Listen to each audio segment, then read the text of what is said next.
Sen o'zi nima ish qilib yuribsan? Ishlayapmi? Ishga boryapsanmi? Qayerda ishlayapsan? Qurilishda Bir haftada necha kun ish?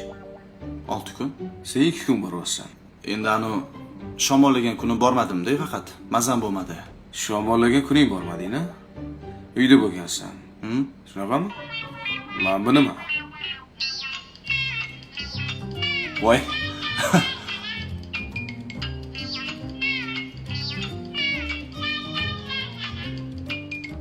Mana qarang, 30 dan oshgan bolani qilib yurgan ishini. Nima bu? Yo, u boshqa narsa edi.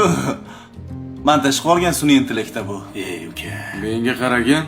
Rasmga tushdi faqat. Xo'p, Keyin montaj qilib olgan buni. men senga montajni ko'rsataman hozir. Yoribsan Usroch. Ho'kizdek bola. Kredit olib qo'ygansan. Kim to'laydi? Men yotdim bilganingni yeb yuribsanlar. Yig'ishtir karam sho'rvani. Yosh qiz bilan ham yuradimi? Bo'lmasa, bog'chaga ishga kirasan, tushundingmi?